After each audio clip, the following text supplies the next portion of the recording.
4 զինված ահաբեկիչ, 2 պաղեստինցի և 2 գերմանացի, որոնցից 2-ը կին են, առևանգում են Air France ավիաընկերության հսկայական ինքնաթիռը և պատանդ վերցնում ներսում գտնվող բոլոր 260 հոգուն։ Նրանք այնպիսի պահանջ են ներկայացնում պատանդներին ազատ արձակելու դիմաց, որը անընդունելի է իրավապահների և երկրի նախագահի համար։ Բայց այն, ինչ տեղի է ունենալու հետո, լինելու է պատմության մեջ ամենախիզախ, ամենահամարձակ օպերացիաներից մեկը ահաբեկիչների դեմ։ Սա պատմություն է հատուկ էլիտար ջոկատայինների պայքարը ահաբեկչության դեմ։ Եվ այսպես 1976 թվական հունիսի 27 Իսրայել, Թել Ավիվ։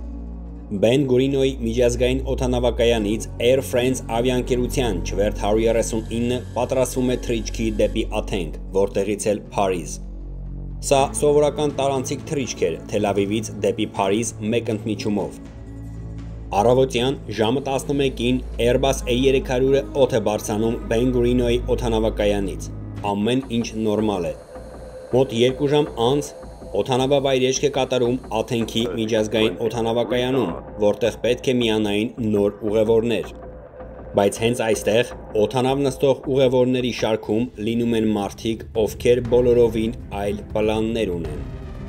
Ուղևորների հետ միասին ինքնաթիռ են բարձրանում 4 զինված ահաբեկիչներ, 2 պաղեստինցի և 2 գերմանացի ծայրահեղականներ։ Նրանցից 2-ը կին են։ Նրանք հագնված էին ինչպես սովորական զբոսաշրջիկներ, ոչ մի կասկածելի բան, զենքերը թաքցրած էին պայուսակներում։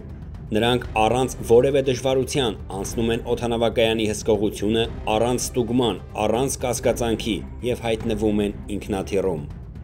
Այդ տարիներին օդանավակայանների անվտանգության համակարգերը շատ թույլ էին, ռենտգենային սարքերը դեռ նոր էին հայտնվում, մետաղափնտրիչները ընդհանրապես տարածված չէին։ Իսկ թռիչքային հսկողությունը խիստ հեռու էր ժամանակակից ստանդարտներից, և հենց այս բաց թողումը դառնում է ճակատագրական։ Ուղևորները պատկերացում անգամ չունեն, որ սրահում 4 զինված ահաբեկիչ կա։ Երբ ինքնաթիռը օդ է բարձրանում, 15 րոպե անց ահաբեկիչները սկսում են գործել։ Նրանք շատ հեշտությամբ մտնում են օդաչուների խցիկ և զենքի սպառնալիքի տակ օդաչուներին հրամայում են մեկնել այնտեղ, որտեղ իրանք կասեն։ Նրանցից մեկը պրոֆեսիոնալ օդաչու է և շատ լավ տեղյակ է օդանավի բոլոր համակարգերին։ Ահաբեկիչներն անջատում են նավիգացիոն համակարգը, ավիադիսպեչերը կարող է տեսնել միայն բարձրությունն ու արագությունը, ուրիշ ոչինչ։ Քիչ անց ահաբեկիչները անձամբ օդանավի ռադիոկապով կապ են հաստատում և հայտնում, որ ինքնաթիռը առևանգված է։ Ինձ անմիջապես զեկուցեցին, որ Air France չվերթ 139 օդանավը, որը Թել Ավիվից մեկնում էր դեպի Փարիզ, առևանգվել է ահաբեկիչների կողմից։ Մենք դեռ գաղափար չունեինք, թե ովքեր են նրանք և ինչ են ուզում։ Անհայտ էր, թե որ ուղղությամբ էր թռչում ինքնաթիռը։ Նրանք անջատել էին օդանավի համակարգերը, մենք չգիտեինք, թե ինչ են պատրաստվում անել։ Ահաբեկիչները դեռ ոչինչ չեն հայտնել իրենց պահանջների մասին։ Ինքնաթիռում ոչ ոք չգիտի, թե ովքեր են նրանք և ինչ են պատրաստվում անել։ Մենք սպասում էինք նրանց պահանջներին, անհայտ էր, թե ինչ է կատարվում օդանավում։ Մենք սպասում էինք, որ օդանավը վայրեջք կկատարի եվրոպական որևէ երկրում։ Բայց հանկարծ ինքնաթիռը փոխում է ուղղությունը, կտրուկ շրջադարձ է կատարում և շարժվում դեպի Աֆրիկա։ Մի քանի ժամ անց ինքնաթիռը վայրեջք է կատարում Ուգանդայի օդանավակայանում։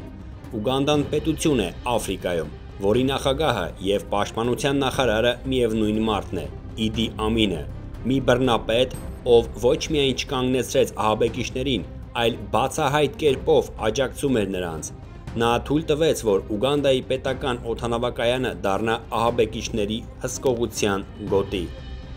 Ուղևորները հուսով են, որ ուր որ է իրենց բաց կթողնեն։ Նրանք մեզ խոստացան, որ Ուգանդայում ազատ կարձակեն, բայց երբ իջանք ինքնաթիռից, տեսանք զինվորականներով շրջապատված մի լքված շինություն, հասկացանք՝ սա ազատություն չէր, սա սկսված մղձավանջի սկիզբն էր։ Իրականում այնտեղ նրանց սպասում էին ևս 6 ահաբեկիչ և մինչև ատամները զինված Ուգանդայի զինվորականները, որոնք բացահայտ համագործակցում էին միմյանց հետ։ Նրանք բոլորին, երեխաներին, կանանց եւ ծերերին տեղափոխում են մի մեծ լքված շինություն, որը նախկինում օդանավակայանի տերմինալ էր։ Այդ ժամանակ Ուգանդան փաստացիորեն հանդես էր գալիս որպես Իսրայելին թշնամական պետություն։ Նախագահ Իդի Ամինի աջակցությամբ ուգանդացի զինվորականները համագործակցում էին ահաբեկիչների հետ, թույլ տալով նրանց վերահսկել պատանդների պահման տարածքը եւ ապահովելով նրանց պաշտպանություն։ Սակայն Իսրայելի իրավապահները դեռ չգիտեն, որ Ուգանդայի կառավարությունը համագործակցում է ահաբեկիչների հետ։ Մենք ոչինչ դեռ չգիտեինք, ահաբեկիչները դեռ չեն հայտնել իրենց պահանջների մասին, միայն ներքին կարգով կարողացանք ճշտել, որ օդանավը վայրէջք է կատարել Ուգանդայում։ Ահաբեկիչները սկսում են ստուգել ուղևորների անձնագրերը եւ ազգությունը։ Նրանք սկսում են առանձնացնել հրեական ծագում ունեցող պատանդներին եւ Իսրայելի քաղաքացիներին մյուսներից։ Մնացած ուղևորները, ովքեր չունեն կապ Իսրայելի կամ հրեական ազգության հետ, տեղափոխվում են առանձին սենյակ։ Այս քայլը պարզ ցույց էր տալիս գործողության հիմնական նպատակները, այն ակնհայտ Իսրայելի դեմ էր, բայց թե ինչն էր դրդապատճառը, ահաբեկիչները դեռ չեն հայտնել։ Երբ մեզ առանձնացրեցին, դա շատ վախենալու էր։ Նրանք հրեաներին, իսրայելցիներին առանձնացնում են։ Ես զգում էի, որ մեզ ազատ չեն արձակելու, միայն Աստված գիտեր, թե ինչ կար նրանց մտքում։ Ահաբեկիչները պահում են 100-ից ավել հրեաներ եւ իսրայելցիներին, իսկ մնացած ուղևորներին պատրաստվում են ազատ արձակել։ Հաջորդ օրը ահաբեկիչները ելույթ են ունենում եւ հայտնում իրենց պահանջները։ Նրանք պահանջում էին Իսրայելից ազատ արձակել 50-ից ավելի պաղեստինցի եւ մի քանի գերմանացի բանտարկյալների, որոնք պահվում են Իսրայելի բանտերում։ Նրանք հստակ վերջնաժամկետ ներկայացրեցին՝ 12 ժամ, սպառնալով հակառակ դեպքում պատանդներին մահապատժի ենթարկեն։ Երբ նրանք պատանդներին առանձնացրեցին, ես շատ զայրացա։ Արդեն պարզ էր, որ այս ամենը մեր դեմ էր ուղղված։ Նրանք այնպիսի պահանջ ներկայացրեցին, որ դա ուղղակի անընդունելի էր։ Նրանց պահանջած բանտարկյալները բոլորը ահաբեկիչներ էին, ովքեր դատապարտվել էին բազմաթիվ զինված հարձակումների մեջ Իսրայելի դեմ, որտեղ զոհվել էին բազմաթիվ մեր քաղաքացիներ, այնպես որ նրանց պահանջը մեզ համար անընդունելի էր։ Օդանավի առևանգման մասին լուրը կայծակնային արագությամբ սկսեց տարածվել ամբողջ աշխարհում։ Աշխարհի առաջատար հեռուստաալիքները անմիջապես ուղիղ հեռարձակմամբ սկսեցին լուսաբանել զարգացող իրադարձությունները։ Միլիոնավոր մարդիկ հետևում էին նորություններին, սպասելով, թե ինչ քայլեր կձեռնարկի Իսրայելը այս լարված եւ անսովոր իրավիճակում, կգնա զիջման, թե ոչ։ Մենք չէինք պատրաստվում կատարել նրանց պահանջները, եւ ես սկսեցի մտածել, որ միակ լավագույն լուծումը դա ռազմական ճանապարհով է։ Մինչ աշխարհը հետևում էր լարված իրադարձությունների զարգացումներին, առևանգված ուղևորների հարազատները դուրս էին եկել փողոցներ, պահանջելով Իսրայելի իշխանություններից անհապաղ քայլեր ձեռնարկել։ Նրանք պահանջում էին փոխանակել բանտարկյալներին իրենց հարազատների ազատության դիմաց։ Հանրային ճնշումը Իսրայելի կառավարության վրա գնալով ուժեղանում էր։ Իսրայելը որոշում է հարցը լուծել բացառապես ռազմական ճանապարհով։ Գործին ներգրավելու են Իսրայելի ոստիկանության հատուկ էլիտար ջոկատայինները, աշխարհում ամենապատրաստված, ամենափորձառու եւ մարտունակ ուժերից մեկը։ Սակայն իրականացնելը նման գործողություն 4000 կիլոմետր հեռավորության վրա ընդամենը 10 ժամում, այն էլ թշնամի համարվող պետության տարածքում, ոչ թե պարզապես ռիսկային եւ վտանգավոր է, այլ գրեթե ինքնասպանություն։ Բայց այլ տարբերակ չկար։ Իսրայելը կանգնած էր շատ մեծ մարտահրավերի առաջ։ Իսրայելի պաշտպանության նախարար Շիմոն Պերեսը սկսում է մշակել մի անհնար թվացող հատուկ գործողություն։ Գործողությունը ծայրահեղ ռիսկային է, բանն այն է, որ մենք չգիտենք կոնկրետ թե քանի ահաբեկիչ կա ներսում եւ ինչպես են զինված, եւ ամենակարևոր հարցը, արդյոք Ուգանդայի զինվորականները աջակցում են նրանց, թե ոչ։ Մենք չգիտեինք, եթե այո, ապա մենք կարող էինք բախվել հազարավոր զինվորականների անծանոթ թշնամական տարածքում։ Չնայած այս ամբողջ վտանգներին, դա միակ ադեկվատ լուծումն էր։ Պետք է այն գործողությունը իրականացնել ինչ էլ որ դա արժենա։ Սա մեր քաղաքացիների եւ մեր երկրի հեղինակության հարցն է, եւ մենք չպետք է թույլ տանք, որ ահաբեկիչները հաղթեն։ Բայց ժամանակը սուղ է, նման կարճ ժամանակում իրականացնել այդպիսի գործողություն անհնար թվացող մի բան է։ Նրանք պետք է բանակցություններ ահաբեկիչների հետ ժամանակ շահելու համար, եւ այստեղ նրանց բախտը ժպտում է։ Բացի այն, որ ահաբեկիչները համաձայնվում են ժամանակը երկարեցնել, նրանք նաև թույլ են տալիս առաջին սխալը, երբ մնացած ուղևորներին ազատ են արձակում։ Սա լինում է բեկումնային պահ իրավապահների համար։ Նրանք ազատ արձակված պատանդներից իմանում են այն թանկարժեք ինֆորմացիան, որը մինչ այդ չգիտեին։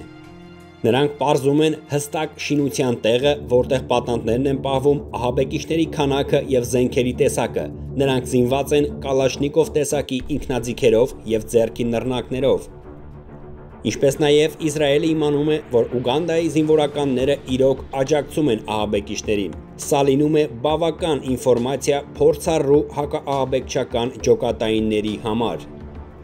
Մեզ պետք է գործել չափազանց զգույշ եւ աննկատ։ Հակառակ դեպքում, եթե հանկարծ նրանք իմանան, որ մենք միտում ունենք ֆիզիկապես հարցը լուծելու, ամեն ինչ ավարտված կլինի եւ մենք կկորցնենք բոլորին։ Հատուկ էլիտար ջոկատայինները, որոնք բաղկացած են 200 պրոֆեսիոնալ փորձառու մարտիկներից, պատրաստվում են եւ սպասում են երկրի վարչապետի հրամանին։ Գործողությունը ծայրահեղ ռիսկային է, ձախողվելու հավանականությունը ել ավելի մեծ է, քան հաջողության։ Ժամանակը սուղ է, պետք է որոշում կայացնել, շատ արագ, տալ հրաման սկսելու հատուկ գործողությունը, թե ոչ։ Մի քանի ժամ երկար մտածելուց հետո Իսրայելի վարչապետ Իցհակ Ռաբինը հրաման է տալիս սկսել գործողությունը։ Սկսվում է պատմության մեջ ամենախիզախ, համարձակ, հատուկ փրկարար գործողություններից մեկը ահաբեկիչների դեմ։ Մինչ նրանք պատրաստվում են մեկնել, Իսրայելը կապ է հաստատում Ուգանդայի հարևան պետության Քենիայում մի բարձրաստիճան զինվորականի հետ, խնդրելով Ուգանդայում օդանավակայանը գաղտնի հետախուզելու եւ կարևոր տեղեկություններ փոխանցելու համար։ Հատուկ ջոկատայինները իմանում են, որ Ուգանդայի նախագահ Իդի Ամինը ամեն օր Mercedes մակնիշի մեքենայով այցելում է այդ լքված շինություն, հետևելու ահաբեկիչներին եւ պատանդներին եւ զինվորականներին,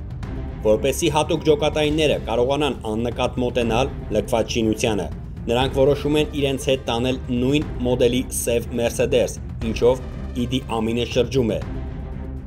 Բացի այդ, նրանք հագնում են Ուգանդայի զինվորական համազգեստ, որպես քողարկման միջոց, ձևանալով տեղի զինվորականներ։ 4 Հերկուլես տեսակի ռազմական ինքնաթիռներ օդ են բարձրանում մեկնելու Աֆրիկա։ Նրանց առաքելությունն է աննկատ անցնել շուրջ 4000 կիլոմետր տարածք, մեկնելով 8 ժամ, հատելով մի շարք թշնամական երկրների օդային սահմաններ, ոչնչացնել ահաբեկիչներին, ազատել պատանդներին եւ վերադառնալ Իսրայել։ Սա ծայրահեղ ռիսկային գործողություն է, եթե հանկարծ նրանց նկատեն, նրանք կդառնան պարզապես թիրախ, հակառակորդը անմիջապես կրակ կբացի նրանց ուղղությամբ։ Այս ամենը հաշվի առնելով աննկատ անցնելու համար ընտրվել են ամենափորձառու եւ պրոֆեսիոնալ օդաչուները։ Նրանք պետք է թռչել Կարմիր ծովի վրայով ընդամենը 30 մետր բարձրությամբ, գրեթե շփվելով ջրի մակերևույթին։ Նման ցածր թռիչքը տեխնիկապես չափազանց բարդ է եւ պահանջում է բարձր վարպետություն։ Բացի այդ, նման բարձրության վրա ինքնաթիռը առնվազն կրկնակի շատ վառելիք է ծախսում։ Այդ պահին զգում ես, թե ինչ մեծ պատասխանատվություն ես կրում, ամեն ինչ կախված է քեզանից։ Ես ունեմ 30 տարվա փորձ, եւ եթե ես աննշան սխալ անեի կամ մեզ նկատեին, դա կլիներ ուղղակի ազգային աղետ։ Երբ իսրայելական օդանավերը հասնում են վայրեջքի Ուգանդայի օդանավակայանում, այդ պահին ավիադիսպեչերը սպասում էր մեկ այլ վայրեջքի։ Եկել է այն պահը, երբ ամեն ինչ կարող է ձախողվել։ Եթե ավիադիսպեչերը որևէ կասկածելի բան նկատի, ոչ միայն ամեն ինչ ավարտված կլինի, այլ նրանց եւ պատանդներին կարող են պարզապես սպանել։ Ավիադիսպեչերը հարցնում է օդաչուին ով եք եւ ինչ չվերթ է սա։ Բայց օդաչուն փորձառու Ջոշուան տալիս է ճիշտ պատասխան, ներկայանալով այն չվերթը, ինչին ավիադիսպեչերը սպասում էր։ Նրանց հաջողվում է խաբել ավիադիսպեչերին։ Հենց առաջին Հերկուլես ինքնաթիռը վայրեջք է կատարում, հատուկ ջոկատայինների մի խումբը դուրս են գալիս, նստում սև Mercedes-ը եւ արագ շարժվում այն լքված տերմինալը, որտեղ պատանդներն են պահվում։ Մյուս 3 ինքնաթիռները վայրեջք են կատարում մի քանի րոպե անց։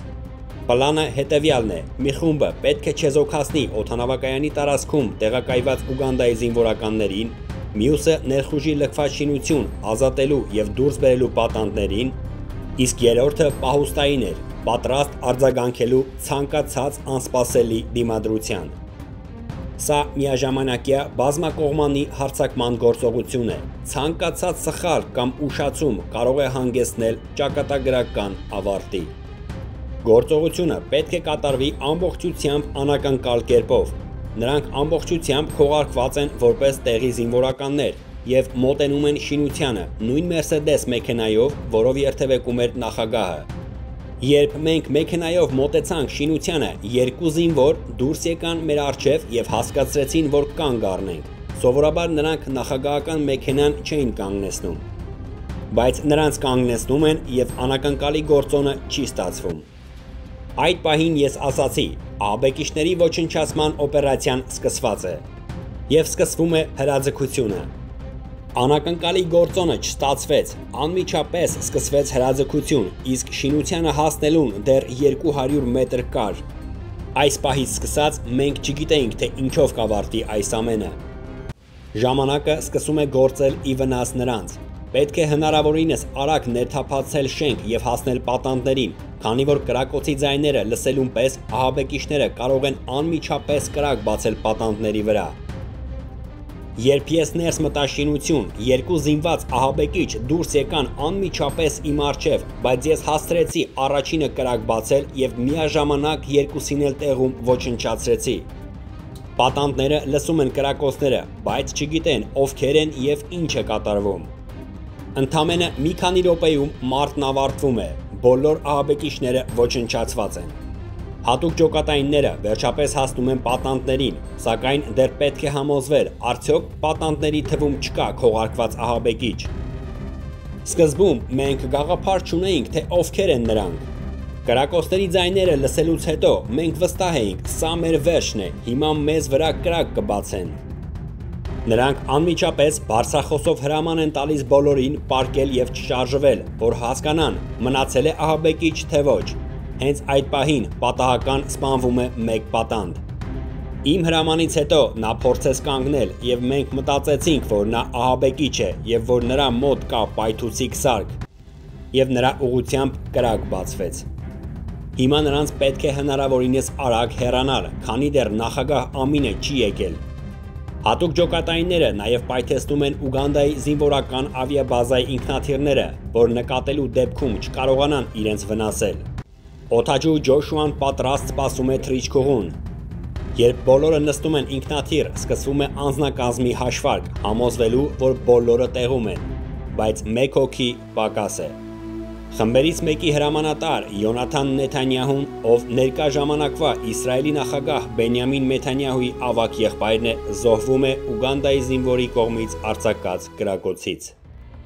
8 ժամ անց բոլորը ապահով հասնում են Իսրայել։ Ամեն ինչ ավարտված է։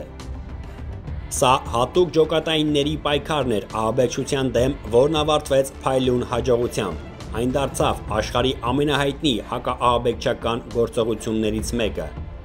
Խորհրդանշելով վճռականություն, խիզախություն, արագություն և հստակ ծրագրվածություն։